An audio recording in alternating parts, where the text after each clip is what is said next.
যে ব্যক্তি পরাৎপরের অন্তরালে থাকে সে সর্বশক্তিমানের ছায়াতে বসতি করে। আমি সদাপ্রভুর বিষয়ে বলিব, তিনি আমার আশ্রয়, আমার দুর্গ, আমার ঈশ্বর, আমি তাহাতে নির্ভর করিব। আমেন। পবিত্র মঙ্গলময় স্বর্গস্থ পিতা, তোমার ধন্যবাদ করি। অসীম তোমার অনুগ্রহ, করুণা ও ভালোবাসা যা আমরা প্রতিদিন প্রতি মুহূর্তে তোমার কাছ থেকে পেয়ে চলেছি। তোমার পুত্র যীশু খ্রিস্টেতে প্রভু, তুমি আমাদেরকে তোমার সন্তান করে গ্রহণ করেছ। যখন আমরা পাপে অপরাধে মৃত ছিলাম, তখন তুমি প্রভু তোমার আত্মা দ্বারা আমাদেরকে নতুন ভাবে জীবন দান করেছ। প্রভু গো, সেই যীশু খ্রিস্টকে আমাদের প্রভু পরিত্রাতা বলে বিশ্বাস করে পাপের জন্য অনুতপ্ত হয়ে যে নতুন জন্ম প্রভু গো তোমার অনুগ্রহে আমরা পেয়েছি, তাতে জীবন যাপন করে চলেছি, তাই তোমার ধন্যবাদ করি। প্রভু, আজ যখন আরো একটি তোমার দিন তুমি আমাদের উপহার দিয়েছ, তোমার নামে তোমার সন্তান আমরা তোমার গৃহে তোমার চরণ তলে প্রভু মিলিত হয়েছি, তাই তোমার ধন্যবাদ করি। বিশেষ করে প্রার্থনা করি প্রভু গো, আমরা যে কঠিন পরিস্থিতির মধ্যে দিয়ে চলেছি, সমগ্র বিশ্ব যে সেই করোনা মহামারীর প্রকোপে দুর্দশাগ্রস্ত, তার থেকে উদ্ধারের জন্য তোমার কৃপা, তোমার অনুগ্রহ কামনা করি প্রভু গো। যত শীঘ্র সম্ভব এই মহামারী থেকে তুমি আমাদেরকে উদ্ধার করো, এই রোগের প্রতিষেধক তৈরি করতে তুমি আশীর্বাদ করো, এবং প্রভু সুস্থ স্বাভাবিক জীবনযাপনে ফিরে যেতে তোমার অনুগ্রহ ও পরিকল্পনায় তুমি আমাদেরকে পরিচালনা দান করো। বিশেষ করে প্রভু তোমার ধন্যবাদ করি যে কেবল যে তুমি আমাদেরকে বাঁচিয়ে রেখেছো তাই নয়, বেঁচে থাকার জন্য প্রতিটি প্রয়োজন তুমি পূর্ণ করেছো, এবং সর্বোপরি প্রভু গো তোমাতে বিশ্বাসে স্থির থেকে তোমার আরাধনা করবার, তোমার প্রশংসা গান করবার, তোমার চরণে মিলিত হবার এই সুযোগ দিয়েছো। প্রভু, আজ যখন এই সুযোগ তুমি আমাদের জীবনে উপস্থিত করেছো, এই আরাধনার প্রথম থেকে শেষ পর্যন্ত তোমার চরণ তলে ও প্রভু গো তোমায় সত্য আত্মায় ভজনা করতে তুমি আমাদের প্রত্যেককে পরিচালনা দান করো। তোমার আত্মা দ্বারা তুমি আমাদেরকে পূর্ণ করো, এবং প্রভু তোমার গৌরবার্থে তোমার দৃষ্টিতে গ্রাহ্য এই আরাধনা সত্য আত্মায় তোমার উদ্দেশ্যে উৎসর্গ করতে তুমি আশীর্বাদ করো। সঙ্গে সঙ্গে থাকো, প্রথম থেকে শেষ পর্যন্ত তোমারই আত্মার পরিচালনা তুমি দান করো। যিশু নামে এই প্রার্থনা চাই, আমেন। আসুন এই সময় আমরা প্রভুর উদ্দেশ্যে স্তুতি গান করি। আমাদের গান বইয়ে পেজ নাম্বার 144, কি সুখের আশ্বাস যিশু আমার।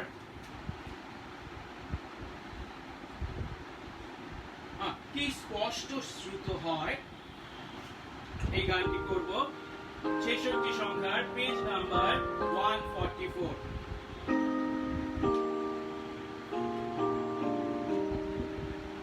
Jesus,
এই সময় আমরা বাইবেল থেকে একটি অংশ উত্তর প্রত্যুত্তরে পাঠ করব।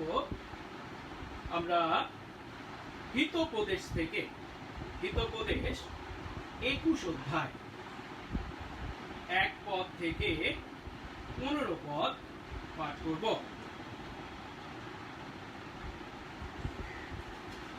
হিতোপদেশ 21 অধ্যায় 1 পদ থেকে 15 পদ। প্রভু বাক্যে বলেন, রাজার হৃদয় সদাপ্রভুর হাতে ধরা এমন এক জলপ্রবাহ, যা তিনি তাদের সবার দিকে প্রবাহিত হতে দেন যারা তাকে সন্তুষ্ট করে। মানুষ মনে করতে পারে যে তাদের পথই ঠিক, কিন্তু সদাপ্রভুই অন্তর মাপেন। বলিদানের পরিবর্তে যা যথার্থ ও ন্যায্য তা করাই সদাপ্রভুর কাছে বেশি গ্রহণযোগ্য। উদ্ধত দৃষ্টি ও গর্বিত হৃদয় দুষ্টদের অকর্ষিত জমি পাপ উৎপন্ন করে। পরিশ্রমীদের পরিকল্পনা লাভের মুখ দেখে ঠিক যেভাবে হঠকারিতা দারিদ্র নিয়ে আসে, মিথ্যাবাদী জীব দ্বারা যে প্রচুর ধন উপার্জিত হয় তা অস্থায়ী বাষ্প ও সাংঘাতিক ফাঁদ বিশেষ। দুষ্টদের হিংস্রতা তাদেরই টেনে নিয়ে যাবে, কারণ তারা যা ন্যায্য তা করতে অস্বীকার করে। অপরাধীদের পথ সর্পিল, কিন্তু নিরপরাধ মানুষের আচরণ ন্যায়নিষ্ঠ। কলহপ্রিয়া স্ত্রীর সঙ্গে এক বাড়িতে থাকার চেয়ে ছাদের এক কোণায় বাস করা ভালো। দুষ্টেরা অনিষ্টের আকাঙ্ক্ষা করে, তাদের প্রতিবেশীরা তাদের কাছ থেকে কোনো দয়া পায় না। যখন বিদ্রুপকারী শাস্তি পায়, অনভিজ্ঞ লোকেরা জ্ঞানার্জন করে, জ্ঞানবানদের প্রতি মনোযোগ দিয়ে তারা জ্ঞান লাভ করে। ধর্মময় জন দুষ্টদের বাড়ির দিকে নজর রাখেন ও দুষ্টদের সর্বনাশ করেন। যারা দরিদ্রের কান্না শুনেও কান বন্ধ করে রাখে, তারাও কাঁদবে ও কোনো উত্তর পাবে না। গোপনে দত্ত উপহার ক্রোধ প্রশমিত করে ও আলখাল্লার নিচে লুকিয়ে রাখা ঘুষ প্রচন্ড ক্রোধ শান্ত করে। যখন ন্যায় বিচার করা হয়, তা ধার্মিকদের জীবনে আনন্দ এনে দেয়, কিন্তু অনিষ্টকারীদের জীবনে আতঙ্ক জাগায়। আমেন।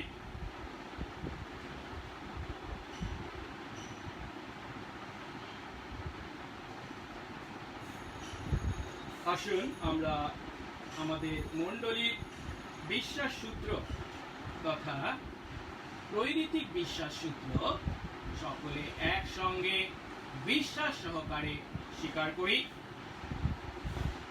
আমি ঈশ্বরে বিশ্বাস করি, যিনি স্বর্গ ও পৃথিবীর সৃষ্টিকর্তা, সর্বশক্তিমান পিতা এবং তাঁর একমাত্র পুত্র আমাদের প্রভু যীশু খ্রিস্টে, যিনি পবিত্র আত্মা দ্বারা গর্ভস্থ হইলেন, কুমারী মরিয়ম হইতে জন্মিলেন, পন্তীয় পিলাতের সময় দুঃখ ভোগ করিলেন, ক্রুশবিদ্ধ হইলেন, মরিলেন ও কবরস্থ হইলেন, তৃতীয় দিবসে মৃতদের হইতে পুনরায় উঠিলেন, স্বর্গে আরোহণ করিলেন এবং সর্বশক্তিমান পিতা ঈশ্বরের দক্ষিণ পার্শ্বে বসিয়া আছেন, তথা হইতে জীবিত ও মৃতদের বিচার করিতে আসিবেন। আমি পবিত্র আত্মায়, পবিত্র সর্বজনীন মণ্ডলীতে, সাধুদের সহভাগিতায়, পাপ মোচনে, শরীরের পুনরুত্থানে ও অনন্ত জীবনে বিশ্বাস করি। আমেন।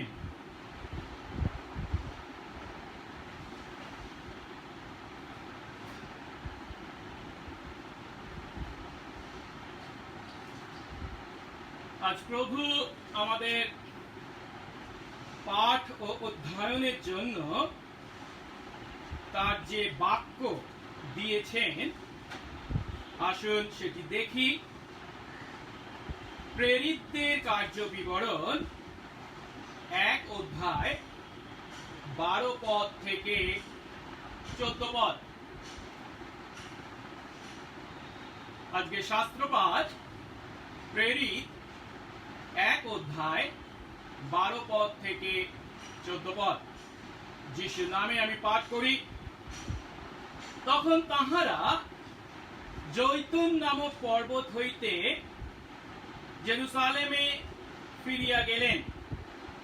সেই পর্বত জেরুসালেমের নিকটবর্তী বিশ্রামবারের পথ। নগরে প্রবেশ করিলে পর তাহারা যেখানে অবস্থিতি করিতেছিলেন সেই উপরের কুঠুরিতে গেলেন। পিতর, যোহন, যাকব ও আন্দ্রিয়, ফিলিপ ও থোমা, বর্থলময় ও মথি, আলফের পুত্র যাকব ও উদ্যোগী শিমন এবং যাকবের পুত্র জিহুদা। ইহারা সকলে স্ত্রীলোকদের এবং যিশুর মাতা মরিয়মের ও তাহার ভ্রাতাদের সঙ্গে এক চিত্তে প্রার্থনায় নিবিষ্ট রহিলেন। আমেন।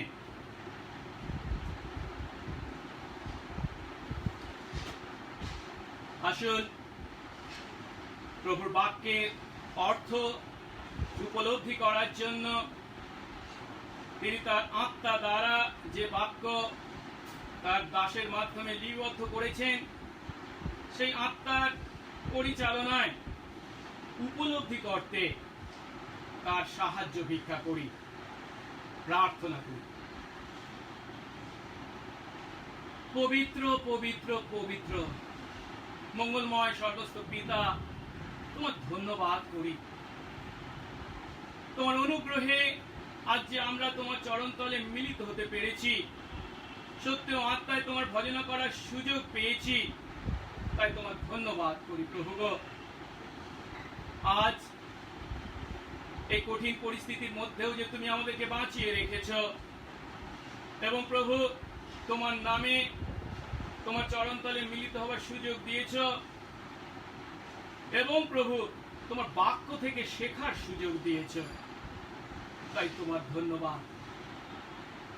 আজ আমরা প্রেরিত 1 অধ্যায় 12 থেকে 14 পদ পাঠ করেছি, যেখানে আমরা দেখতে চলেছি তুমি শিষ্যদের কাছে প্রতিজ্ঞা করে যখন পিতার কাছে ফিরে গেলে, তখন তোমার সেই শিষ্যরা অন্যদের সঙ্গে তোমার সেই প্রতিজ্ঞায় বিশ্বাস করে তোমার প্রতিজ্ঞা পালন করেছিল, তারা অপেক্ষা করেছিল।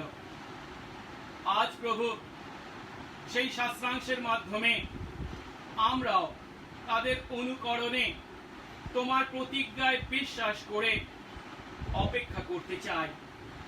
প্রভু, আমরা কারা, কোথায় এবং কিভাবে তোমার সেই প্রতিজ্ঞার প্রতি অপেক্ষা করব, তা তুমি আজ আমাদের শিক্ষা দাও। বাক্যের মাধ্যমে বক্তা শ্রোতা উভয়কেই তুমি আশীর্বাদ যুক্ত করো এবং তুমি আমাদের জীবনের দ্বারা মহিমান্বিত হও। যিশু নামে এই প্রার্থনা চাই, আমেন। আমরা কয়েক সপ্তাহ আগে থেকে প্রেরিত পুস্তক পাঠ ও অধ্যয়ন শুরু করেছি। আর কয়েক সপ্তাহ আগে আমরা শিখেছি তার পার্থিব জীবন দ্বারা যিশু তার সন্তান আমাদের পাপ থেকে পরিত্রাণ পাওয়ার জন্য যে প্রায়শ্চিত্ত প্রয়োজন ছিল, সেই কাজ পূর্ণ মাত্রায় সম্পূর্ণ করেছেন, সমাপ্ত করেছেন। তাই তার সেই কাজের সঙ্গে আমাদের কিছুই যোগ করার নেই। কিন্তু অবিশ্বাসীদের কাছে সুসমাচার প্রচার করার কাজ বা বিশ্বাসী মণ্ডলীকে পরিপক্ক করার যে কাজ, তা এখনো বাকি থেকে গেছে। অসমাপ্ত কাজ। তিনি যদিও তার আত্মা দ্বারাই, পবিত্র আত্মা দ্বারাই সেই কাজ সম্পন্ন করতে চলেছেন, কিন্তু সেই কাজে তিনি তার প্রেরিত শিষ্য তথা বিশ্বাসী আজ আমাদেরকে ব্যবহার করতে চলেছেন। তাই সেই কাজে প্রেরিত শিষ্য তথা আমাদের ব্যবহার করার জন্য, সেই সুসমাচার ঘোষণা করার কাজ এবং বিশ্বাসীদের পরিপক্ক করার কাজে ব্যবহার করার জন্য তিনি তার স্বর্গারোহণের পূর্বে আমাদের কাছে বা প্রেরিত শিষ্যদের কাছে প্রতিজ্ঞা করে যান। সেই প্রতিজ্ঞাটি হলো যে তারা কয়েকদিন পর পবিত্র আত্মায় বাপ্তায়িত হতে চলেছেন এবং সেই পবিত্র আত্মার দ্বারা তারা পৃথিবীর প্রান্ত পর্যন্ত যিশুর পক্ষে সাক্ষী হবেন। হ্যাঁ, সেই প্রেরিত 1 অধ্যায় 1 থেকে 8 পদে যিশু তার প্রেরিত শিষ্য ও বিশ্বাসীদের কাছে পবিত্র আত্মার আগমনের প্রতিজ্ঞা করেছিলেন। আর এই প্রতিজ্ঞা করার পর তিনি জৈতুন পাহাড়ে তাদের দৃষ্টি থেকে স্বর্গে নিত হন, অর্থাৎ পিতার কাছে, পিতা ঈশ্বরের কাছে ফিরে যান। এবং গত সপ্তাহে নিশ্চয়ই আপনাদের মনে আছে, আমরা 1 অধ্যায় 9 থেকে 11 পদে যিশুর সেই স্বর্গারোহণের যে বর্ণনা লূক আমাদের জন্য করেছেন তা দেখেছিলাম এবং তার মাধ্যমে যিশু খ্রিস্টের সেই স্বর্গারোহণের অর্থ ও তাৎপর্য আমাদের এই বিশ্বাসী আমাদের জীবনে কি তা আমরা শিখেছিলাম। আজ আমরা যিশু স্বর্গারোহণের পর তার প্রেরিত শিষ্যরা ও তার সান্নিধ্যে থাকা বিশ্বাসীরা কি করেছিলেন তা প্রেরিত 1 অধ্যায় 12 থেকে 14 পদে পাঠ করেছি। স্বর্গারোহণের পূর্বে যিশু যেহেতু তাদের কাছে প্রতিজ্ঞা করেছিলেন সেই পবিত্র আত্মা আগমনে, সেই প্রতিজ্ঞা পূর্ণ না হওয়া পর্যন্ত তিনি তাদেরকে জেরুসালেম ত্যাগ করতে নিষেধ করেছিলেন বা জেরুসালেমে অপেক্ষা করতে বলেছিলেন। আর তাই আজ আমরা এই প্রেরিত 1 অধ্যায় 12 থেকে 14 পদে দেখতে পাচ্ছি তারা সেই প্রতিজ্ঞার পূর্ণতার জন্য জেরুসালেমে অপেক্ষা করছেন। এখন যিশুর প্রতিজ্ঞা পূর্ণতার জন্য তাদের এই অপেক্ষাকে আমরা 3টে ধাপে আলোচনা করতে চলেছি এবং বিশ্বাসী আমাদের জীবনে তার প্রতিজ্ঞা পূর্ণতার জন্য আমাদের অপেক্ষা সম্বন্ধে আমরা আত্মোপলব্ধি করতে চেষ্টা করব। যে 3টি ধাপে আমরা শিখব, সেই 3টি ধাপ হলো তারা কোথায় অপেক্ষা করেছিলেন, দ্বিতীয়ত তারা কারা যারা অপেক্ষা করেছিলেন, এবং তৃতীয়ত তারা কিভাবে অপেক্ষা করেছিলেন। আসলে প্রথমে আমরা তারা কোথায় অপেক্ষা করেছিলেন তা দেখি। যিশু তার স্বর্গারোহণের পূর্বে তার প্রেরিত শিষ্যদের আদেশ করেছিলেন তারা যেন জেরুসালেমে অপেক্ষা করে, কারণ আগামী দিনে যিশুর পক্ষে তারা যে সাক্ষী হতে চলেছেন তা তারা তাদের নিজেদের শক্তিতে বা ক্ষমতায় সম্পন্ন করতে পারেন না। তাদেরকে পবিত্র আত্মার দ্বারা শক্তি প্রাপ্ত হতে হবে। আর তাই সেই পবিত্র আত্মার আগমনের দ্বারা স্বর্গীয় ক্ষমতা তারা যতদিন না লাভ করছেন তাদেরকে বলা হয়েছে তারা যেন জেরুসালেমে অপেক্ষা করে। আমরা 1 অধ্যায় 4 পদে দেখেছিলাম যিশু তাদের বলেছিলেন, তিনি তাদের সঙ্গে সমবেত হয়ে এই আজ্ঞা দিলেন, তোমরা জেরুসালেম থেকে প্রস্থান করো না, কিন্তু পিতার অঙ্গীকৃত যে দানের কথা আমার কাছে শুনেছ তার অপেক্ষায় থাকো।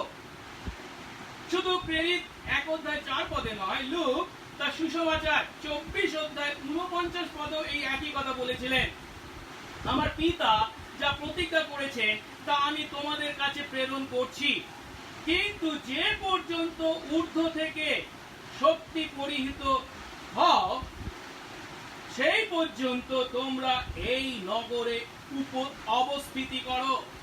অর্থাৎ যিশু পরিষ্কারভাবে তাদেরকে বলেছিলেন যে পবিত্র আত্মা আগমন দিন পর্যন্ত তাদেরকে জেরুসালেমে অবস্থিতি করতে হবে। আর যিশু পিতার কাছে যাচ্ছেন, তার কারণ তিনি তার শিষ্যদেরকে আগেই বলেছিলেন যে তিনি পিতার কাছে না গেলে পবিত্র আত্মা আসবেন না, যেটা আমরা যোহন 16:7 পাই। যিশু বলেছেন, তবুও আমি অর্থাৎ যিশু তোমাদের অর্থাৎ শিষ্যদের সত্য বলছি, আমার যাওয়া অর্থাৎ যিশুর যাওয়া তোমাদের পক্ষে অর্থাৎ শিষ্যদের পক্ষে ভালো, কারণ আমি না গেলে, যিশু না গেলে সেই সহায় অর্থাৎ পবিত্র আত্মা তোমাদের কাছে আসবেন না, কিন্তু আমি যাই তবে তোমাদের কাছে তাকে অর্থাৎ পবিত্র আত্মাকে পাঠিয়ে দেব। তাই যিশুর স্বর্গারোহণের সাক্ষী প্রেরিত শিষ্যদের সেই সময় তাৎক্ষণিক যে কর্তব্য ছিল তা হলো জেরুসালেমে অপেক্ষা করা, যতক্ষণ না পর্যন্ত পবিত্র আত্মা তাদের উপর নেমে আসেন। তাই তারা সেই স্বর্গারোহণের পাহাড় থেকে জেরুসালেম নগরে ফিরে গেলেন, যেটা আমরা আজ প্রেরিত 1:12 পড়েছি। আসুন 12 পদকে আরেকবার দেখি। তখন তারা অর্থাৎ যিশুর স্বর্গারোহণে যারা সাক্ষী ছিলেন, শিষ্যরা সহ বিশ্বাসীরা, তারা জৈতুন নামক পর্বত থেকে জেরুসালেমে ফিরে গেলেন। সেই পর্বত অর্থাৎ জৈতুন পর্বত জেরুসালেমের কাছাকাছি ছিল বিশ্রামবারের পর। অর্থাৎ তাদের দৃষ্টি থেকে যিশু যেখানে অন্তর্হিত হয়েছিলেন অর্থাৎ ঊর্ধ্বে নীত হয়েছিলেন সেই জায়গাটা ছিল জৈতুন পাহাড়। আর এই পাহাড়ের অবস্থান সম্বন্ধে আমরা জানি এটা ছিল জেরুসালেম নগরের পূর্ব দিকে। আর যোহন 11:18 থেকে আমরা আরো জানি এই জৈতুন পাহাড়ের পূর্ব দিকের পাদদেশে একটা গ্রাম ছিল, যে গ্রামটার নাম ছিল বেথানি। আর এই বেথানি গ্রামটা ছিল জেরুসালেম থেকে প্রায় 2 মাইল বা 3 কিলোমিটার দূরে। এখন আমরা যদি লুক 24:50 দেখি, সেখানে লুক লিখেছেন যিশু তার স্বর্গারোহণের পূর্বে তাদেরকে অর্থাৎ তার শিষ্যদেরকে বেথানির সামনে পর্যন্ত নিয়ে গিয়েছিলেন। তাহলে এর থেকে আমরা যে কথা বলতে পারি বা ধরতে পারি তা হলো জৈতুন পাহাড়ের পিছন দিকে যে বেথানি গ্রাম ছিল, যিশু তার শিষ্যদের সঙ্গে সেই গ্রাম পর্যন্ত উপস্থিত হয়েছিলেন এবং সেই বেথানি গ্রামে থেকে তিনি স্বর্গে পিতার কাছে গমন করেছিলেন।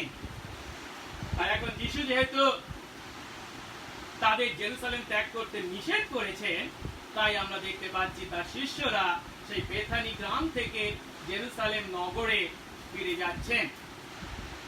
লোক আরো বলেছেন এই জৈতুন পাহাড় জেরুসালেমের কাছাকাছি ছিল। কত কাছাকাছি তা বলা হয়েছে তা ছিল বিশ্রামবারের পথ। আর এই বিশ্রামবার পথ এই কথার অর্থ সেই সময় ইহুদি ধর্মীয় নেতারা অর্থাৎ রব্বিরা যে বিধান তৈরি করেছিলেন, তাদের সেই বিধান অনুসারে বিশ্রামবারে একজন সর্বোচ্চ যে পরিমাণ পথ অতিক্রম করতে পারে তা ছিল বিশ্রামবারের পথ। আর রব্বিদের পরম্পরা অনুসারে এটা তারা ঠিক করেছিলেন যাকে বা যে ঘটনাকে কেন্দ্র করে, তা হলো ইসরায়েল যখন মিশর থেকে কনানের উদ্দেশ্যে যাত্রা করেছিল, তবে প্রান্তরে তারা 40 বছর কাটিয়েছিল এবং তারা তাদের শিবির বা তাঁবু খাটিয়ে তার মধ্যে বাস করত। কিন্তু তাঁবু খাটানোর একটা নিয়ম তাদেরকে দেওয়া হয়েছিল, তা হলো মধ্যেখানে থাকবে আবাস তাঁবু এবং তার চারিদিকে এই বিভিন্ন গোষ্ঠীর শিবিরগুলো থাকবে। কিন্তু এই তাঁবু থেকে আবাস তাঁবু থেকে সব থেকে দূরবর্তী শিবিরটির দূরত্ব ছিল 2000 হাত। আর বিশ্রামবারে যেহেতু অন্য কোনো কাজ করা যেত না, কেবলমাত্র ঈশ্বর আরাধনা করার কাজ করা যেত, তাই তাদেরকে যদি হাঁটতে হতো তাহলে বেশি দূরত্ব তাদেরকে যেটা অতিক্রম করতে হতো তা হলো তাদের নিজেদের শিবির থেকে আবাস তাম্বু পর্যন্ত আসা।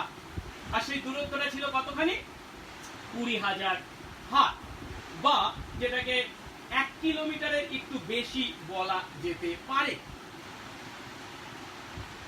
এখন যেটা প্রশ্ন, এই 20,000 হাত যেটা কিনা আবাস তাঁবু থেকে তাদের শিবিরের সর্বোচ্চ দূরত্ব হবে, এই সংখ্যাটা, এই দূরত্বটা তারা কোথা থেকে পেয়েছিল তা বলা কঠিন।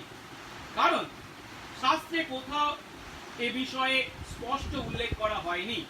তবুও তারা যেটাকে ভিত্তি করে বা যে পদকে ভিত্তি করে এই কথা বলতো তা হলো যিহোশূয়া 3:3-4 পদ, যেখানে যখন আবাস তাম্বু গুটিয়ে এক জায়গা থেকে অন্য জায়গায় যাওয়া হবে তখন আবাস তাম্বু থেকে তাদের দূরত্ব কতখানি থাকবে তা যিহোশূয়া দ্বারা বর্ণনা করা হয়েছে। আমরা যদি দেখি যিহোশূয়া 3:3-4 পদ, সেখানে বলা হয়েছে, তোমরা যে সময়ে তোমাদের ঈশ্বর সদাপ্রভুর নিয়ম সিন্ধুক ও লেবীয় যাজকদের তা বহন করতে দেখবে, সেই সময় নিজের নিজের স্থান থেকে যাত্রা করে তার পিছনে পিছনে যাবে। তবু 4 পদ, তার অর্থাৎ সেই নিয়ম সিন্ধুক ও তোমাদের মধ্যে অনুমান 2,000 হাত পরিমিত ভূমি ব্যবধান থাকবে, তার আর কাছে যাবে না, যেন তোমরা নিজেদের গন্তব্য পথ জানতে পারো, কারণ এর আগে তোমরা এই পথ দিয়ে কখনো যাওনি। অর্থাৎ যখন তারা সেই আবাস তাম্বু গুটিয়ে নিয়ম সিন্ধুক নিয়ে এক জায়গা থেকে অন্য জায়গায় যেত, তখন সেই নিয়ম সিন্ধুক থেকে তাদের দূরত্ব যেহেতু 2,000 হাত থাকার কথা বলা হয়েছে, তাকে ভিত্তি করে তারা সেই যখন তারা কোথাও শিবির তাঁবু খাটাতো তখন আবাস তাঁবু থেকে তাদের নিজেদের শিবিরের সর্বোচ্চ দূরত্ব এই 2,000 হাত বলে চিন্তা করত। আর এই পরিমাণকেই, এই 2,000 হাত বা 1 কিলোমিটারের একটু বেশি দূরত্বকেই তারা বিশ্রামবারে এই পথ হাঁটবার অনুমতি দিয়েছিলেন যিহুদিদের, অর্থাৎ সেই রব্বীদের তৈরি বিধানে। কিন্তু একটু আগে আমরা যখন 11:18 থেকে দেখেছি, বেথানি থেকে জেরুসালেমের দূরত্ব ছিল প্রায় 3 কিলোমিটার, আর বিশ্রামবারে ইহুদিরা মাত্র 1 কিলোমিটারের একটু বেশি হাঁটতে বা পথ অতিক্রম করতে পারত। তাহলে কি যিশুর শিষ্যরা রব্বীদের তৈরি বিশ্রামবারের বিধান লঙ্ঘন করেছিলেন? না, এ প্রশ্নই ওঠে না বা উঠছে না। কারণ যিশুর স্বর্গারোহণ বিশ্রামবারে বা শনিবারে হয়নি, তা হয়েছিল বৃহস্পতিবারে। কারণ আমরা জানি যিশু তার পুনরুত্থানের 40 দিন পর স্বর্গারোহণ করেছিলেন। এখন তার পুনরুত্থান হয়েছিল যেহেতু রবিবার, আর তার থেকে যদি গণনা করি আমরা, তাহলে 40তম দিনটি হবে বৃহস্পতিবার, সেটি বিশ্রামবার ছিল না। আর তাই 1 কিলোমিটারের বেশি দূরত্ব বা 3 কিলোমিটার দূরত্ব অতিক্রম করার মধ্যে কোনো সমস্যা ছিল না, বা তার দ্বারা তারা কোনোভাবেই রব্বীদের তৈরি বিধান যে ভেঙেছে এ কথা বলা যায় না। যাই হোক, এরপর 13 পদের প্রথম অংশে আমরা দেখতে পাচ্ছি তারা জৈতুন পর্বত ত্যাগ করে নগরে কোথায় গিয়েছিল বা কোথায় গিয়ে অপেক্ষা করেছিলেন তার বর্ণনা করা হয়েছে। 13 পদের প্রথম অংশ বলা হচ্ছে, নগরে প্রবেশ করার পর তারা যেখানে অবস্থিতি করছিলেন সেই উপরের কুঠরিতে গেলেন। হ্যাঁ, তারা যিশুর কথা মতো কাজ করেছেন, তারা জেরুসালেমে ফিরে গেছেন এবং তারা এর আগে যেখানে অবস্থিতি করছিলেন সেই উপরের কুঠরিতে গেলেন। এখানে যে উপরের কুঠরির কথা বলা হয়েছে তার অর্থ সেই সময়ে ইসরায়েলের প্রায় প্রত্যেকটা ঘরেই এই উপরের কুঠরি থাকতো এবং বিভিন্ন উদ্দেশ্য পূর্ণ করার জন্য সেই উপরের কুঠরি তারা ব্যবহার করত। কিন্তু এখানে যে উপরের কুঠরির কথা বলা হচ্ছে সেটা কিন্তু একটা বিরাট বড় বাড়ির উপরের কুঠরি ছিল। সাধারণত উপরের কুঠরিটা বড় হয় না, কিন্তু এই উপরের কুঠরিটা যথেষ্ট বড় ছিল, তার মানে বাড়িটাও বিরাট বড় ছিল। কারণ 15 পদে গিয়ে আমরা দেখতে পাবো সেই উপরের কুঠরিতে কতজন মিলিত হয়েছিলেন?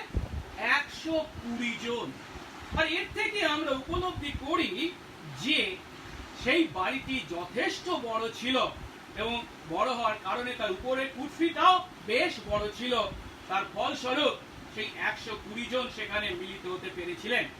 কিন্তু জেরুসালেম নগরে ঠিক কোথায় এই কুঠরি, উপরের কুঠরির অবস্থান ছিল বা সেই বাড়িটি ছিল, সে সম্বন্ধে নির্দিষ্ট কিছু বলা যায় না।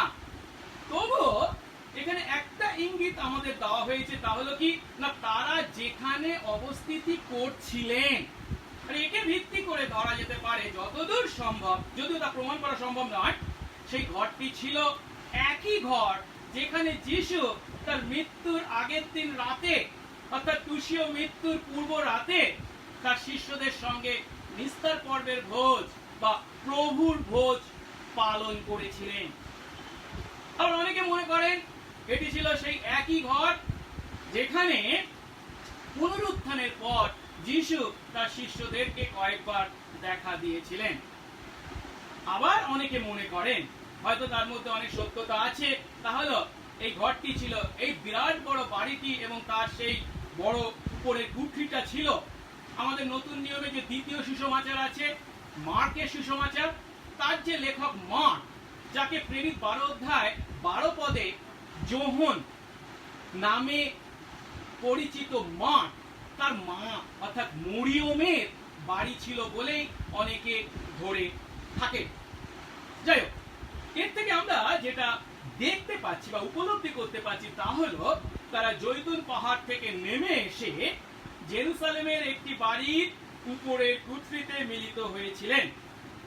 এখন কেন তারা এই বাড়িতে বা এই কুঠরিতে মিলিত হয়েছিলেন যদি প্রশ্ন করা যায়, তারা কি তাদের সুবিধার কথা চিন্তা করে এমন কাজ করেছিলেন? তা নয়। তার পরিবর্তে যিশুর আদেশ পুঙ্খানুপুঙ্খভাবে পালন করার জন্য, যেহেতু যিশু তাদেরকে জেরুসালেম ত্যাগ করতে নিষেধ করেছিলেন এবং কয়েকদিনের মধ্যেই পবিত্র আত্মা তাদের মধ্যে আসতে চলেছেন বা পবিত্র আত্মায় তারা বাপ্তায়িত হতে চলেছেন, এই যে কথা বলেছিলেন, তাতে যিশুর এই কথায় বা যিশুর এই প্রতিজ্ঞায় তারা বিশ্বাস করেছিলেন বলেই এই কাজ করেছিলেন। তারা যদি যিশুর এই কথা বা প্রতিজ্ঞায় বিশ্বাস না করতেন, তাহলে তারা তাদের নিজেদের খুশি মতো নিজেদের গন্তব্যস্থানে যেতে পারতেন। অন্যদিকে যিশু কিন্তু নির্দিষ্টভাবে জেরুসালেমের কোথায় তাদেরকে অপেক্ষা করতে হবে তা বলেননি, কিন্তু তারা উপলব্ধি করতে পেরেছিলেন যে তারা সংখ্যায় মোটামুটি ভালোই। যদি 120 জন কে একটা ঘরে মিলিত হতে হয়, সেটা যথেষ্ট একটা বড় ঘরের প্রয়োজন ছিল। কিন্তু প্রেরিত শিষ্যদের মধ্যে তেমন ধনী কেউই ছিল না যার পক্ষে বা তাদের কারোর পক্ষে জেরুসালেমের বুকে একটা বড় বাড়ির মালিকানা কারেও ছিল না, বা একটা বড় বাড়ি ভাড়া করার ক্ষমতা তাদের ছিল না। কিন্তু মনে রাখতে হবে, আর্থিক অভাবের কারণে প্রভুর কাজ কি থেমে থাকে? না। তাই প্রভু মার্কের মা মরিয়মের ন্যায় একজন ধনী ব্যক্তিকেও তাদের সঙ্গে যুক্ত করেছিলেন, আর তিনি হয়তো স্বেচ্ছায় ও বিনামূল্যে তার গৃহ প্রেরিতদের জন্য বা বিশ্বাসীদের জন্য খুলে দিয়েছিলেন। আজ আমরা আমাদের প্রতি প্রভু যে সমস্ত প্রতিজ্ঞা করেছেন, সেই সমস্ত প্রতিজ্ঞা পূর্ণতার জন্য কোথায় অপেক্ষা করছি? সেদিন প্রেরিতদেরকে মিলিত হতে দেখে আমরা হয়তো আমাদের মণ্ডলী গৃহে আমাদের মিলিত হওয়ার কথা চিন্তা করতে পারি, কিন্তু বর্তমান পরিস্থিতিতে তথা এই করোনা মহামারীর কারণে আমরা যখন আমাদের মণ্ডলী গৃহে মিলিত হতে পারছি না, তখন আমাদের যে সত্য উপলব্ধি করতে হবে, প্রভুর আরাধনা কেবল কোন গৃহের মধ্যে সীমাবদ্ধ নয়। আমরা জানি ঈশ্বরের নির্দেশে সলোমন জেরুসালেম মন্দির নির্মাণ করেছিলেন, কিন্তু সেই জ্ঞানী সলোমন কি বলেছেন আমরা যদি দেখি দ্বিতীয় রাজাবলী 8 অধ্যায় 27 পদ, তিনি বলছেন, ঈশ্বর কি সত্যই পৃথিবীতে বাস করিবেন? দেখো, স্বর্গ ও স্বর্গের স্বর্গ তোমাকে ধারণ করতে পারে না, তবে আমার নির্মিত এই গৃহ কি পারবে?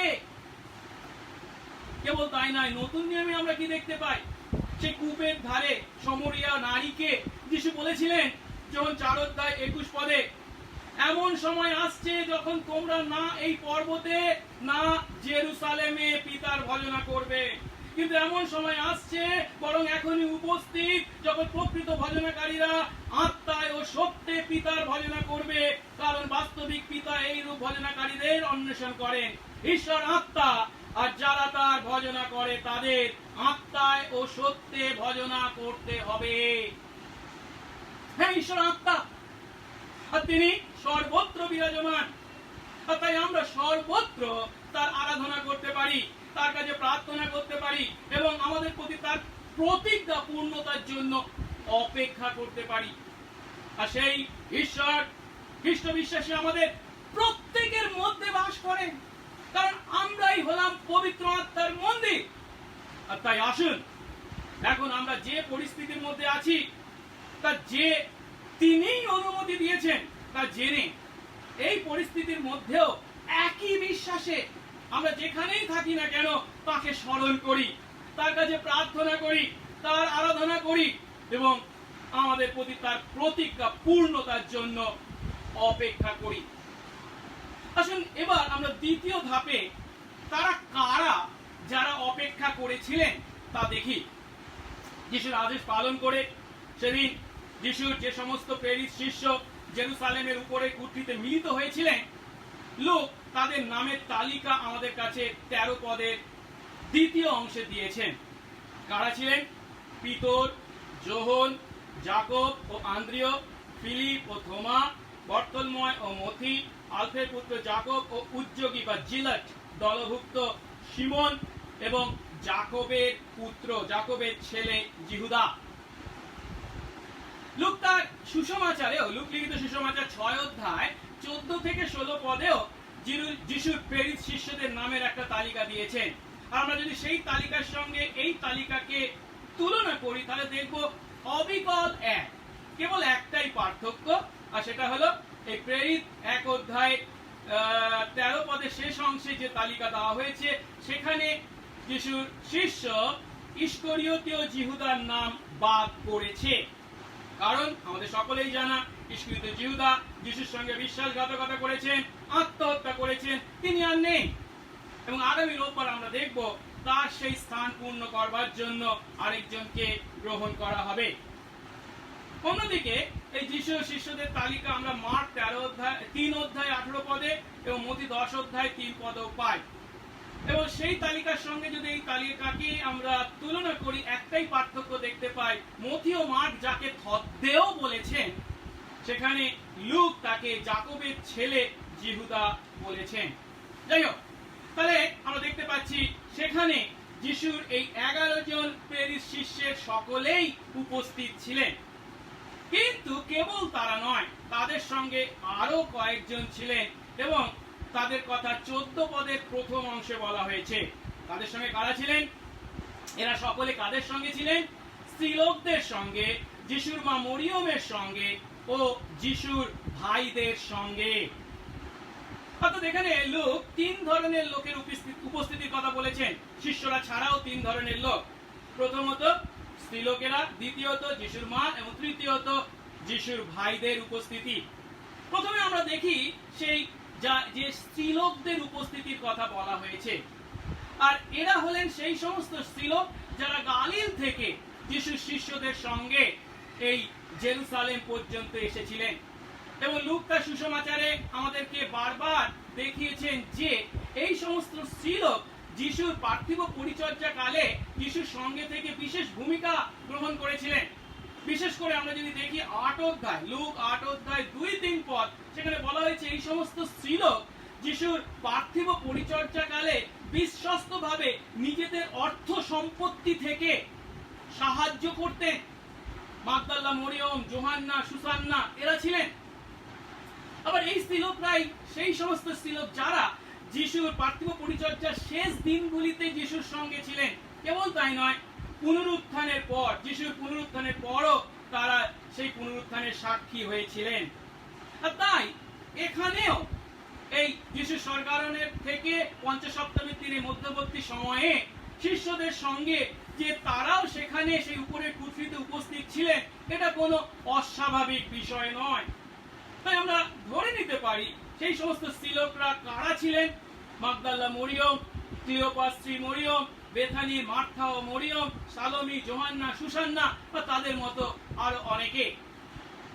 কিন্তু এখানে যে বিষয়টির প্রতি আমাদের দৃষ্টি আকর্ষিত হতে বাধ্য তা হলো ইহুদি সংস্কৃতি অনুসারে জনসাধারণের সামনে স্ত্রীলোকদের ভূমিকাকে যেখানে খাটো করা হতো, সেখানে কিন্তু আমরা দেখতে পাচ্ছি এই সমস্ত বিশ্বাসী স্ত্রীলোকরা শিষ্যদের সঙ্গে একই সঙ্গে মিলিত হয়েছে এবং তারা তাদের দায়িত্ব পালন করছেন।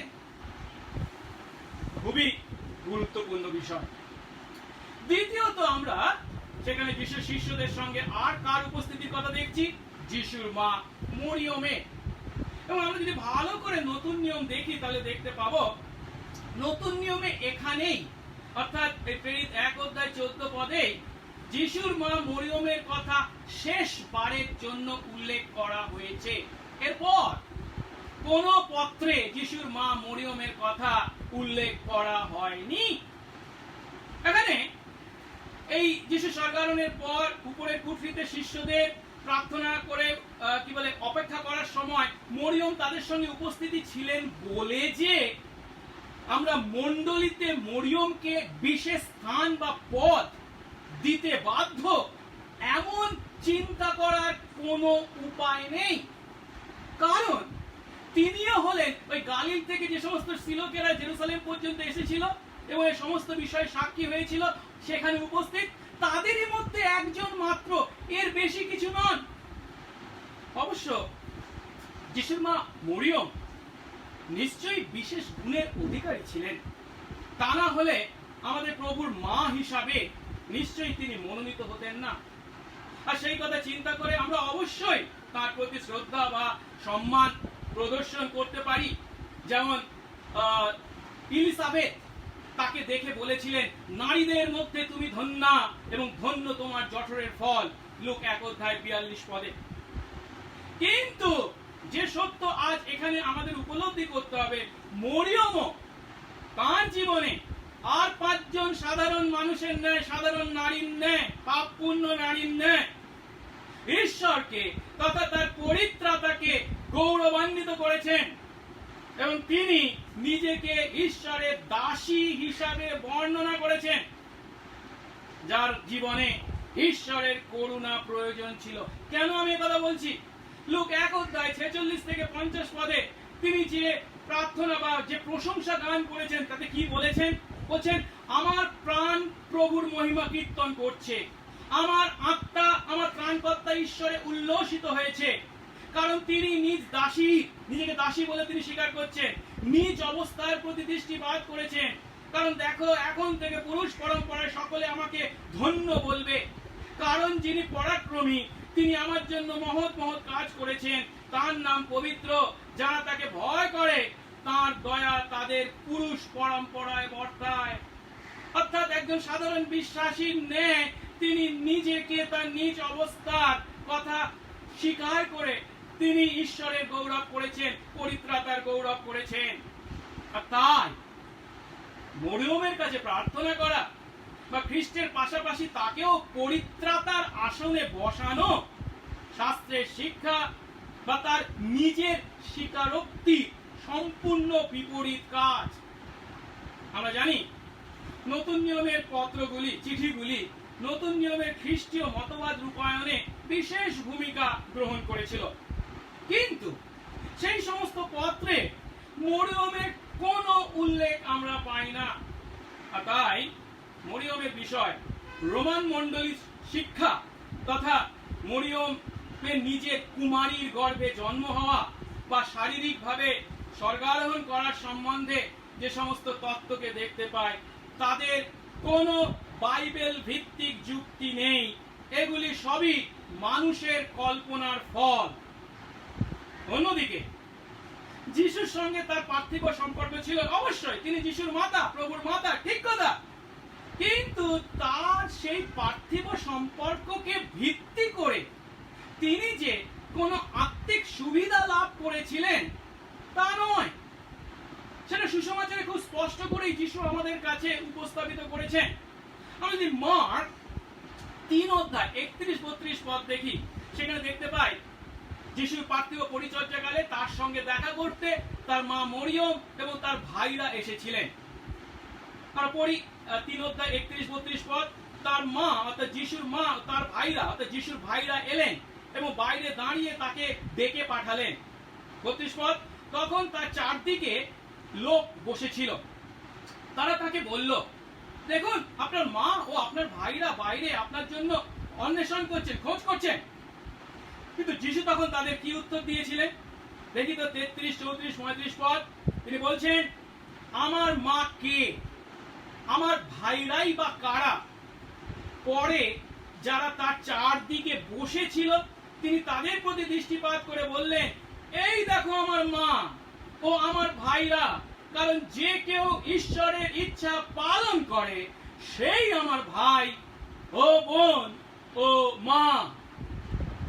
পরিষ্কার, একেবারে জলের মতো পরিষ্কার যিশুর সঙ্গে মরিয়মের পার্থিব সম্পর্ক আত্মিক সুবিধা লাভে কোনো ভূমিকা গ্রহণ করতে পারেনি।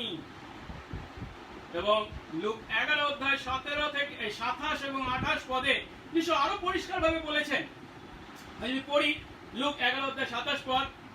তিনি এই সমস্ত কথা বলছেন, অর্থাৎ যিশু যখন সেই সমস্ত চমৎকার চমৎকার প্রভুর বাক্য মানুষদের কাছে বলছেন, এমন সময় ভিড়ের মধ্যে থেকে কোন একজন স্ত্রীলোক চিৎকার করে তাকে বলল, কি ধন্য সেই গর্ভ যে আপনাকে ধারণ করেছিল, ধন্য সেই স্তন যার দুধ আপনি পান করেছিলেন। ভালো কথা। তা শুনে যিশু কি বললেন? 28 পদ। তিনি বললেন, সত্য, তোমার কথা সত্য, তিনি ধন্য, তিনি ধন্যা। বরং ধন্য তারাই যারা ঈশ্বরের বাক্য শোনে ও পালন করে।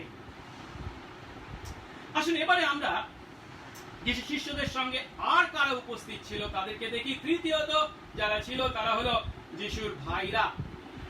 হ্যাঁ, এখন যারা মরিয়মের অন্তহীন কুমারিত্ব বা চিরকুমারিত্বের কথা বলায়,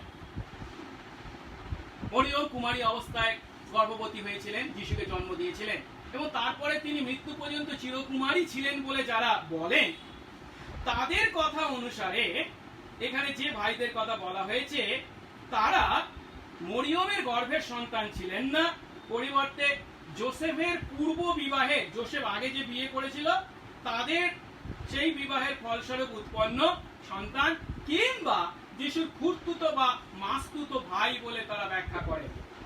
কিন্তু আমরা যারা মরিয়মের অন্তহীন বা চিরকুমারিত্বকে অস্বীকার করি, আমরা কিন্তু বলে থাকি যে এরা হলো যোসেফের ঔরসে মরিয়মের নিজের গর্ভে যিশুর পর যে সমস্ত ছেলেরা জন্মগ্রহণ করেছিল তারাই। এবং মথি 6 অধ্যায় 3 পদে বা মথি 13 অধ্যায় 55 পদে খুব স্পষ্ট করেই তাদের কথা উল্লেখ করা হয়েছে, তাদের নাম পর্যন্ত উল্লেখ করা হয়েছে। যিশু যখন সুন্দরভাবে প্রচার করছিলেন এবং পরাক্রম সহকারে কাজ করছিলেন তা দেখে ইহুদিরা কি বলেছিল? মার্ক 6 অধ্যায় 3 পদ, এ কি সেই ছুতর বা এ কি সেই ছুতরের ছেলে, মরিয়মের সেই ছেলে এবং যাকব, যোশি, জিহুদা ও শিমনের ভাই নয়? আর এর বোনরা কি এখানে আমাদের মধ্যে নাই? অর্থাৎ পরিষ্কার ভাবে এখানে মরিয়মের অন্য ছেলেদের কথা বলা হয়েছে বা যিশুর ভাইদের কথা বলা হয়েছে। এবং আমরা যদি লুক 2 অধ্যায় 7 পদ দেখি, সেখানে যিশুকে মরিয়মের প্রথম জাত বলা হয়েছে, যার অর্থ মরিয়ম যিশুর পরে দ্বিতীয় বা অন্য সন্তানদেরও মা ছিলেন। এখন শাস্ত্র সাক্ষ্য দেয় কি এই যে যিশুর ভাইদের কথা বলা হয়েছে তারা কিন্তু যিশুর মৃত্যুর আগে যিশুকে মসিহ হিসাবে স্বীকার করেননি, জন 7 অধ্যায় 5 পদ। কিন্তু যিশুর পুনরুত্থানের পর তারা যিশুর অনুসরণকারী হয়েছিলেন। কিভাবে, কখন, তার কিন্তু বিস্তৃত বর্ণনা আমাদের দেওয়া হয়নি। এখন এই যিশুর যে সমস্ত ভাইদের কথাকে দেখলাম, তাদের নাম যাকব, যোশি, জিহুদা, শিমন, এদের মধ্যে আমাদের কাছে সব থেকে বেশি পরিচিত হলেন যাকব। এবং আমরা জানি যিশু তার পুনরুত্থানের পর যাকবকে দেখা দিয়েছিলেন, প্রথম করিন্থীয় 15:7। তাই তিনিও প্রেরিতদের মধ্যে একজন ছিলেন। এবং পরে এই যাকবই জেরুসালেম মণ্ডলীর নেতা হয়েছিলেন এবং নতুন নিয়মের মধ্যে একটি পত্রের লেখকও তিনি, যাকে আমরা যাকবের পত্র বলে থাকি। অন্য আরেক ভাই, তিনিও আমাদের কাছে যাকবের থেকে কম পরিচিত হলেও পরিচিত, তিনি হলেন জিহুদা। এবং নতুন নিয়মে যে একটি ছোট্ট পত্র আছে, 1 অধ্যায়, জিহুদার পত্র, এটি তাঁরই লেখা। আর সেই পত্রে তিনি নিজেকে এইভাবে তার পরিচয় দিয়েছেন, জিহুদা যীশু খ্রিস্টের দাস এবং যাকবের ভাই। তাই এখানে যিশুর ভাইদের উপস্থিতির কথা কেন লুক লিখেছে যদি প্রশ্ন করা যায়, তাহলে হয়তো আমরা বলতে পারি যে যিশুর শিষ্যদের মধ্যেও যাকব এবং জিহুদা ছিলেন। তাই যিশুর শিষ্যদেরকে যিশুর ভাইদের থেকে, ভাইরাও যেহেতু যাকব জিহুদা রয়েছে, তাদের থেকে পৃথক করবার জন্য যিশুর শিষ্যদের সঙ্গে সঙ্গে যিশুর ভাইরাও ছিলেন বলে এখানে উল্লেখ করা হয়েছে। যাই হোক, এই যে তারা কারা যারা যিশুর প্রতিজ্ঞা জন্য, পূর্ণতার জন্য অপেক্ষা করেছিলেন, তাদের এই যে বিস্তৃত আলোচনা আমরা করলাম, এর থেকে আমরা কি উপলব্ধি করলাম? এর থেকে আমরা যে সত্য উপলব্ধি করলাম তা হলো সেদিন বা সেই দিনগুলি তারা অপেক্ষা করেছিলেন যারা যিশুকে তাদের পরিত্রাতা ও প্রভু বলে বিশ্বাস করেছিলেন। কেবল তাই নয়, তারা তার সেই প্রতিজ্ঞায় বিশ্বাস করেছিলেন যে তিনি তাদেরকে পবিত্র আত্মায় বাপ্তায়িত করতে চলেছেন, যার দ্বারা তিনি তাদের সঙ্গে চিরকাল অবস্থিতি করতে চলেছেন। আর এইভাবে যিশুর 11 জন শিষ্য, যিশুর সঙ্গে সেই সমস্ত স্ত্রীলোকেরা, গালিল থেকে আসা স্ত্রীলোকেরা এবং যিশুর মা মরিয়ম ও ভাইদের কথা উল্লেখ করার দ্বারা লূক আমাদের কাছে যে সত্য তুলে ধরেছেন, বা ঈশ্বর আমাদের কাছে যে সত্য তুলে ধরেছেন, তা হলো ঈশ্বর তার সন্তানদের ভুলে যান না। ঈশ্বরের বা যিশুর আদেশ যারা পালন করে তিনি তাদেরকে মনে রাখেন। আর তাই এখানে আমরা দেখতে পাচ্ছি কি ঘটনা ঘটেছে না, তিনি স্মরণ করিয়ে দিয়েছেন লূককে কারা সেদিন সেই উপরে কুঠরিতে অবস্থিতি করছিলেন। লূক অন্য শিষ্যদের কাছ থেকে জেনেছে যে কারা সেদিন সেখানে উপস্থিত ছিল এবং সেই বিষয়ে নিশ্চয়তা জ্ঞান করেছেন। কেবল তাই নয়, ঈশ্বরের আত্মা, পবিত্র আত্মা তাকে স্মরণ করিয়ে দিয়েছিলেন সেখানে কারা কারা উপস্থিত ছিলেন। এবং ইহুদি সংস্কৃতি বা প্রথাকে বুড়ো আঙ্গুল দেখিয়ে স্ত্রীলোকদের উপস্থিতির কথাও পবিত্র আত্মা তাকে স্মরণ করিয়ে দিয়েছেন। আর তাই লূক এখানে তাদের নাম ও পরিচয় এইভাবে লিপিবদ্ধ করেছেন। ঈশ্বর যেমন সেদিন তাদের ভুলে যাননি, তিনি আমাদেরও ভুলে যান না যখন আমরা তার আদেশ পালন করি বা তার প্রতিজ্ঞায় বিশ্বাস করে অপেক্ষা করি। আজও তিনি আপনাকে ও আমাকে দেখছেন, আমরা কোথায় আছি, আমরা কি করছি। তার কৃপা দৃষ্টি যেমন সর্বদা আমাদের প্রতি আছে, তেমনি আমরা যদি বিশ্বস্তভাবে তার জন্য অপেক্ষা করি, তাহলে তিনি এসে নিজে আমাদের আপ্যায়ন করবেন বলে প্রতিজ্ঞা করেছেন। লূক 12:37 যদি দেখি, যিশু বলছেন, ধন্য সেই দাসেরা যাদের প্রভু এসে জেগে থাকতে দেখবেন। আমি তোমাদের সত্য বলছি, তিনি কোমর বেঁধে ভোজনে বসাবেন তাদের এবং কাছে এসে তাদের পরিচর্যা করবেন। কেবল তাই নয়, যিশু যে তালন্তের দৃষ্টান্ত দিয়েছিলেন সেখানেও তিনি আমাদের কাছে প্রতিজ্ঞা করেছেন যে তার দেওয়া তালন্ত বা প্রতিভা সকল যখন আমরা বিশ্বস্তভাবে তার রাজ্য ধার্মিকতার কাজে ব্যবহার করি, তিনি আমাদেরকে পুরস্কৃত করবেন। লূক 19:17 তিনি বলছেন, তিনি তাকে বললেন, ধন্য উত্তম ও বিশ্বস্ত দাস, তুমি অল্প বিষয়ে বিশ্বস্ত হলে এই জন্য 10 নগরের উপর কর্তৃত্ব করো। অন্যজনকে তিনি বললেন, তুমি 5 নগরের উপর কর্তা হও। শুধু কি তাই, আমরা যদি মথি 24:13 দেখি, সেখানে বলা হয়েছে যে কেউ শেষ পর্যন্ত স্থির থাকবে সেই পরিত্রাণ পাবে। আসুন আমরা প্রত্যেকে যেন যিশুর প্রেরিত শিষ্যদের মতো, সেই স্ত্রীলোকদের মতো, যিশুর মায়ের মতো বা যিশুর ভাইদের মতো এক একজন হতে পারি। শেষ দিনে তিনি যাদের ধন্য, উত্তম ও বিশ্বস্ত দাস বলে প্রশংসা করবেন, আসুন আমরা যেন তাদের একজন হতে পারি। আর তার জন্য শেষ পর্যন্ত আসুন স্থির থাকি এবং তার দ্বিতীয় আগমনের জন্য যে তার প্রতিজ্ঞা, সেই প্রতিজ্ঞায় আস্থা রেখে অপেক্ষা করি। এবার আসুন আমরা তৃতীয় ধাপে তারা কিভাবে অপেক্ষা করেছিলেন তা দেখি।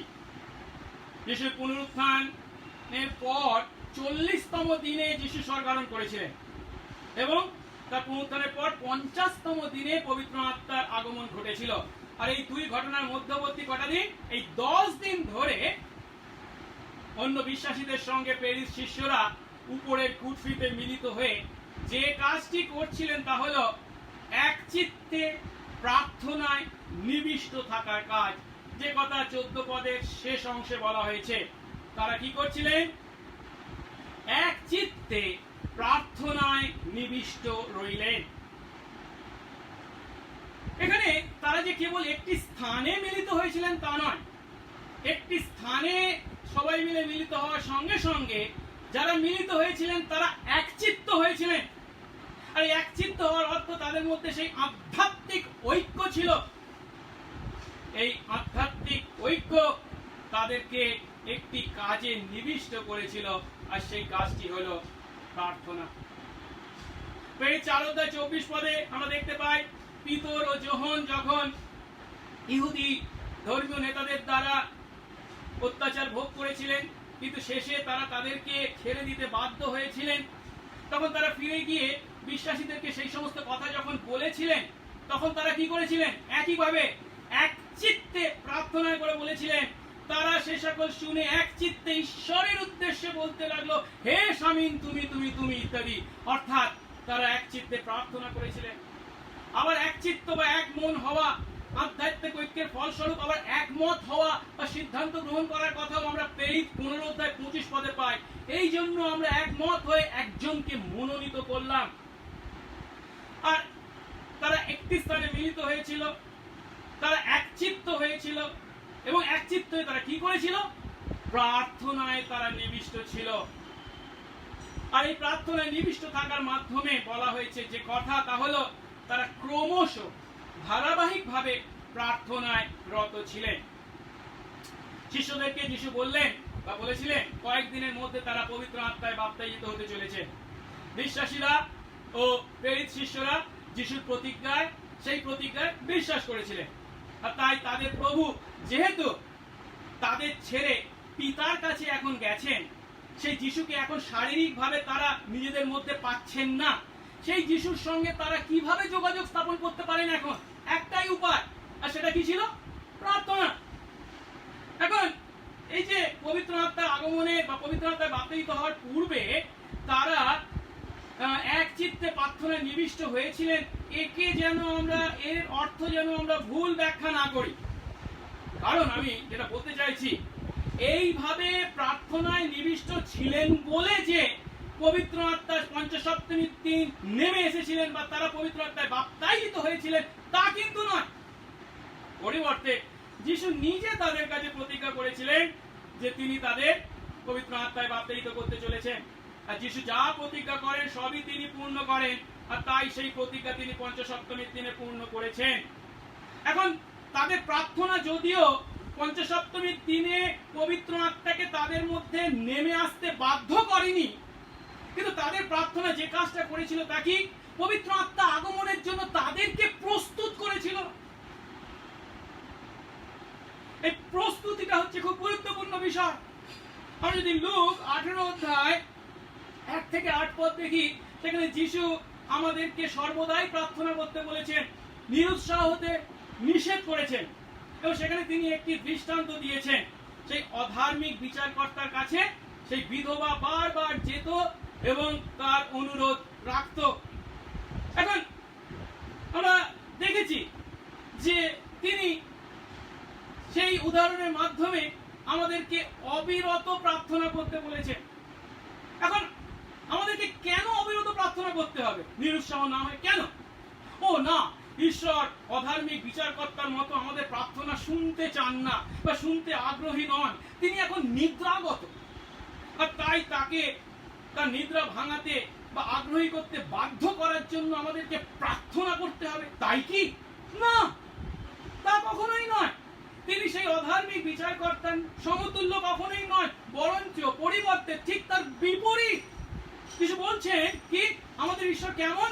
অবশ্যই তার মনোনীতদের পক্ষে অন্যায়ের বিচার করবেন, শীঘ্রই তাদের পক্ষে অন্যায়ের প্রতিকার করবেন। কিন্তু অনেক সময় দেখা যায় তিনি তার প্রতিকার বা তিনি তার উপহার আমাদেরকে দিতে চলেছেন যদিও, কিন্তু তার সেই উপকার, তার সেই প্রতিকার গ্রহণ করার জন্য আমরা প্রস্তুত নই। আর তার জন্য আমাদের প্রয়োজন তার প্রতিকার, তার উপহার গ্রহণ করতে নিজেদেরকে প্রস্তুত করা। আর প্রার্থনার মাধ্যমেই আমরা আমাদেরকে নিজেদেরকে প্রস্তুত করতে পারি। যেহেতু যখন আমরা প্রার্থনায় সময় কাটাই তখন আমরা তার ইচ্ছার কাছে নিজেদেরকে সমর্পণ করি, এবং তিনি তার ইচ্ছা অনুসারে কখন সেই প্রতিকার করবেন বা কখন সেই উত্তর দেবেন যেহেতু আমরা জানি না, তাই আমাদের দায়িত্ব আমরা যতদিন না আমাদের প্রার্থনার উত্তর পাই ততদিন ক্রমশ ধারাবাহিকভাবে প্রার্থনায় নিবিষ্ট থাকা, নিজেদের প্রস্তুত করা এবং তার ইচ্ছার কাছে নিজেকে বা নিজেদেরকে সমর্পণ করা।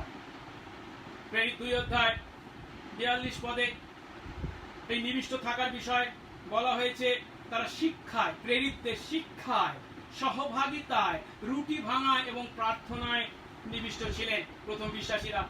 আবার 6 অধ্যায় 4 পদে বলা হয়েছে তারা প্রার্থনায় এবং বাক্যের পরিচর্যায় নিবিষ্ট ছিলেন। যিশু তাদের কাছে পবিত্র আত্মার প্রতিজ্ঞা করেছেন এবং তার জন্য তাদেরকে অপেক্ষা করতে বলেছেন, আর তারা প্রার্থনার দ্বারা সেই প্রতিজ্ঞায় বিশ্বাস করে অপেক্ষা করছেন। এর অর্থ তার প্রতিজ্ঞায়, যিশুর প্রতিজ্ঞাই হলো আমাদের প্রার্থনা করতে এবং উত্তরের জন্য নিশ্চিত হতে প্রেরণা যোগানোর বিষয়। আমরা আমাদের জীবনে প্রভুর প্রতিজ্ঞা পূর্ণতার জন্য কিভাবে অপেক্ষা করছি? আমরা কি ধৈর্য ধরে তার সময়ে আমাদের জীবনে তাদের পূর্ণতার জন্য প্রার্থনা সহকারে অপেক্ষা করছি? সেই বিধবার ন্যায় আমরা কি নিরাশ না হয়ে অবিরত প্রার্থনা করছি? আমাদের প্রতি তার বিশ্বস্ততাকে স্মরণ করে আসুন, যতদিন না তিনি আমাদের প্রার্থনার উত্তর দেন ততদিন ধারাবাহিকভাবে আমাদের প্রার্থনা চালিয়ে যায়।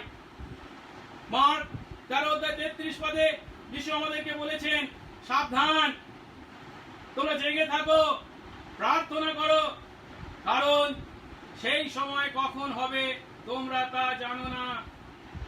আজ তিনি তার পরিকল্পনা অনুসারে করোনা মহামারীর মাধ্যমে আমাদের গৃহবন্দী করেছেন। হয়তো আমাদের ব্যক্তিগত পারিবারিক জীবনে প্রার্থনার এত অভাব ছিল যে তিনি এমন পরিস্থিতির সৃষ্টি করতে বাধ্য হয়েছেন। তাই আসুন আমরা তার প্রতিজ্ঞা সকল স্মরণ করে এক চিত্তে প্রার্থনায় আরো বেশি নিবিষ্ট হই। আর তিনি আমাদের প্রতিজ্ঞা করেছেন বিভিন্ন প্রতিজ্ঞা।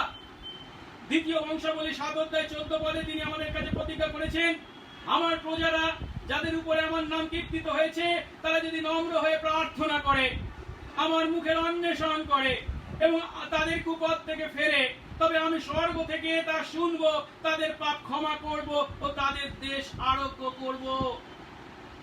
তার কাছে আমাদের ব্যক্তিগত, পারিবারিক, মান্ডলিক, জাতীয় পাপের জন্য আমাদের ক্ষমা চাইতে হবে, কারণ তিনি প্রতিজ্ঞা করেছেন সেটাই হলো আমাদের আরোগ্য লাভের একমাত্র উপায়। আবার 51 গীতে দাউদ তার উপলব্ধির কথা লিপিবদ্ধ করেছেন। 16-17 পদে তিনি বলছেন, প্রভু ঈশ্বর, তুমি বলিদানে প্রীত নও, হইলে তা দিতাম, হোমে তোমার সন্তোষ নেই। ঈশ্বরের গ্রাহ্য বলি কি জানেন? ঈশ্বরের গ্রাহ্য বলি হলো ভগ্ন আত্মা। ঈশ্বর, তুমি ভগ্ন ও চূর্ণ অন্তঃকরণ তুচ্ছ করবে না। তাও এখানে যে ভগ্ন ও চূর্ণ অন্তঃকরণের কথা বলেছেন, তা হলো, তার বাহ্যিক প্রকাশ হলো একনিষ্ঠ প্রার্থনা। ঈশ্বর যে ভগ্ন চূর্ণ অন্তঃকরণকে রাজ্য বলি হিসাবে গ্রহণ করেন, তা হলো, তার বাহ্যিক প্রকাশ হলো আমাদের একনিষ্ঠ প্রার্থনা। যিশু নিজে তার সন্তান আমাদের কাছে প্রতিজ্ঞা করেছেন, যখন 15:16 তোমরা আমার নামে পিতার কাছে যা কিছু যাচনা করবে তা তিনি তোমাদের দেবেন। 16:23 একই কথা বলেছেন, পিতার কাছে যদি তোমরা কিছু যাচনা করো তিনি আমার নামে তোমাদের তা দেবেন। 2 করিন্থীয় 1:20 বলা হয়েছে, ঈশ্বরের যত প্রতিজ্ঞা তাতেই, অর্থাৎ যীশু খ্রিস্টতেই সেই সকলের হ্যাঁ হয়, সেই জন্য তার দ্বারা আমেনও হয়, যেন আমাদের দ্বারা ঈশ্বরের গৌরব হয়। তাই আসুন খ্রিস্টতে ভাই বোনেরা, প্রভুর দ্বারা অনুমোদিত স্থানে আমরা প্রত্যেকে তার প্রতিজ্ঞায় বিশ্বাস করে ক্রমশ প্রার্থনায় নিবিষ্ট থেকে তার প্রতিজ্ঞার পূর্ণতার জন্য অপেক্ষা করি, প্রার্থনা করি। পবিত্র মঙ্গলময় স্বর্গস্থ পিতা, তোমার ধন্যবাদ, প্রশংসা, গৌরব করি যে প্রভু, তুমি সেদিন তোমার শিষ্যদেরকে, সেই সমস্ত শ্রীলোকদেরকে, প্রভুর মাতা মরিয়মকে এবং তার ভাইদেরকে এক স্থানে মিলিত করেছিলে। তারা প্রভু তোমার প্রতিজ্ঞায় বিশ্বাস করে, তোমার বাধ্য হয়ে জেরুসালেম ত্যাগ না করে সেই উপরের কুঠুরিতে 10 দিন যাবৎ প্রার্থনায় নিবিষ্ট ছিলেন।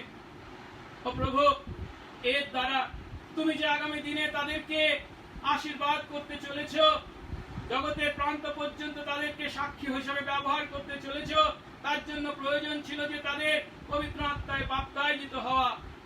ও প্রভু, তার জন্য তাদেরকে তুমি প্রস্তুত করেছিলে। ও প্রভু, তাদের প্রার্থনার দ্বারা যে পবিত্র আত্মা নেমে এসেছিলেন বা নেমে আসতে বাধ্য হয়েছিলেন তা যদিও নয়, কিন্তু প্রভু, তারা সেই প্রার্থনার দ্বারা তোমার ইচ্ছার কাছে নিজেদেরকে সমর্পণ করেছিলেন, যার ফলস্বরূপ প্রভু তোমার আশীর্বাদ গ্রহণ করার জন্য তারা প্রস্তুত হয়েছিলেন। একইভাবে প্রভু, তুমি আমাদের প্রতি প্রচুর প্রতিজ্ঞা করেছো, কিন্তু প্রভু সেই সমস্ত প্রতিজ্ঞা গ্রহণ করবার, প্রতিজ্ঞার পূর্ণতা গ্রহণ করবার জন্য যে প্রস্তুতির প্রয়োজন, আমরা তোমার কাছে একনিষ্ঠ প্রার্থনার মাধ্যমে এক চিত্তে প্রার্থনায় নিবিষ্ট হওয়ার দ্বারাই, তোমার আরাধনা, প্রশংসা, গৌরব, ধন্যবাদ করার দ্বারাই নিজেদেরকে প্রস্তুত করতে পারি। দয়া করো তোমার ইচ্ছার কাছে নিজেদেরকে সমর্পণ করতে এবং প্রভু তোমাতে আস্থায় রেখে অপেক্ষা করতে, ধৈর্য ধরতে আশীর্বাদ করো। তোমার দ্বিতীয় আগমন পর্যন্ত ধৈর্য ধরে বিশ্বাসে বিশ্বস্ত ভাবে প্রতীক্ষাকারী, অপেক্ষাকারী আমাদের প্রত্যেককে করো। যিশু নামে এই প্রার্থনা চাই, আমেন।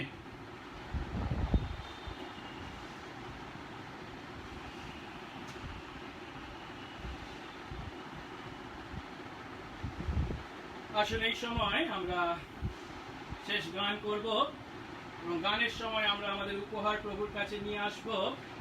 আমরা গান করি আমাদের গান বইয়ের পেজ নাম্বার 256, ইংরাজি 118 সংখ্যার গান, জেগে থাকো বলেন প্রভু, করো সদা প্রার্থনা।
অনেকে আহত বটে, কতই কিন্তু মনোনীত, আছে সে দশা ঘটে, প্রদীপ রাখো প্রজ্বলিত, যেন নাহি থাকি ভ্রান্ত, প্রাণটি যেন না হারাই, অর্ধেক পথে হয়ে ক্লান্ত, যেন নিদ্রা নাহি যায়।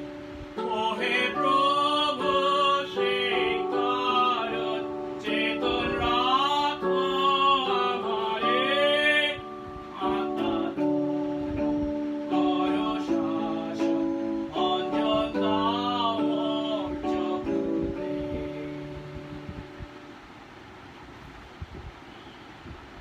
আসুন প্রার্থনা করি।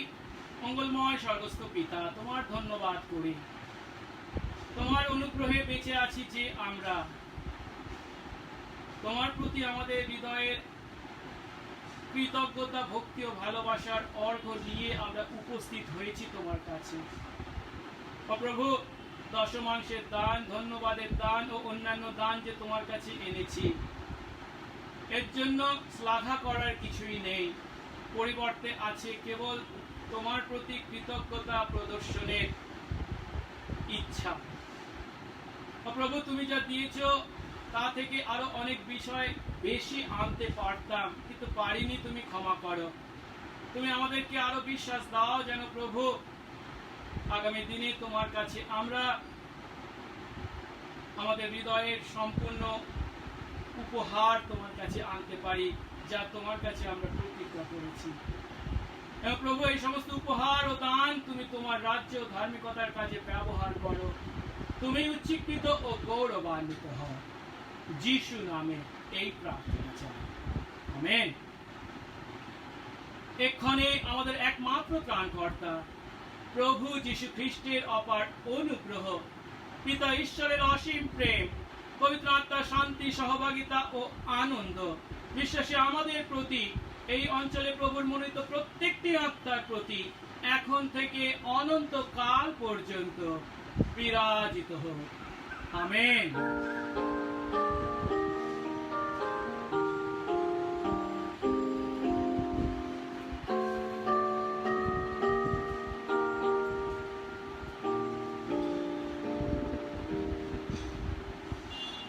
জয় যিশু। ঈশ্বর আমাদের প্রত্যেককে আশীর্বাদ করেছেন, আমাদেরকে বাঁচিয়ে রেখেছেন, আমাদের সমস্ত প্রয়োজন তিনি পূর্ণ করে চলেছেন। সমস্ত গৌরব, প্রশংসা, প্রতাপ একমাত্র তিনিই পাওয়ার যোগ্যতম ব্যক্তি। কয়েকটি বিজ্ঞপ্তি আছে, আর তা হলো, আমি যদিও গত সপ্তাহে বলেছিলাম যে আজ থেকে আমরা মণ্ডলীতে মিলিত হতে পারবো, কিন্তু এখনো আমাদের দেশের যা পরিস্থিতি, তাতে রোগ সংক্রমণের আশঙ্কা বেশি থাকার কারণে এই মাসের অবশিষ্ট রবিবারগুলিও আমরা একইভাবে অনলাইনে আরাধনা করতে বাধ্য হচ্ছি। নিশ্চয়ই আমাদের ইচ্ছা ও আকাঙ্ক্ষা থাকবে যত শীঘ্র সম্ভব মণ্ডলীতে শারীরিকভাবে মিলিত হয়ে ঈশ্বর আরাধনা করার। তো যতদিন না তা সম্ভব হচ্ছে, আসুন আমরা এইভাবে অনলাইনে প্রভুর আরাধনা করি। যারা আমাদের এই অনলাইনের আরাধনায় আজ প্রথম যোগ দিয়েছেন তাদের প্রত্যেককে অভিনন্দন জানাই এবং আপনাদের প্রত্যেকের প্রতি ঈশ্বরের প্রচুর আশীর্বাদ কামনা করি। জুলাই মাস থেকে যদি সম্ভব হয় আমরা চেষ্টা করব মণ্ডলীতে মিলিত হয়ে ঈশ্বর আরাধনা করার। এছাড়া রবিবার সান্ধ্য উপাসনা, বুধবার করে যে সান্ধ্য উপাসনা হয়, তাতে আমরা কম সংখ্যায় যোগদান করছি। যদি কেউ যোগদান করতে চান আগে থেকে জানাবেন এবং আসতে পারেন। এর সঙ্গে সঙ্গে আমরা যে প্রার্থনা করছি সেই প্রার্থনা ক্রমশ চালিয়ে যাব, অবিরত এবং নিরাশাগ্রস্ত না হয়ে, যেন প্রভু যত শীঘ্র সম্ভব এই মহামারী থেকে সমগ্র দেশ ও সমগ্র বিশ্বকে রক্ষা করে এবং যারা অসুস্থ আছেন তারা তাড়াতাড়ি সুস্থ হয়ে ওঠেন এবং এই রোগের প্রতিষেধক তৈরি হয়। ঈশ্বর আপনাদের প্রত্যেকে সহবর্তী হন। জয় যিশু।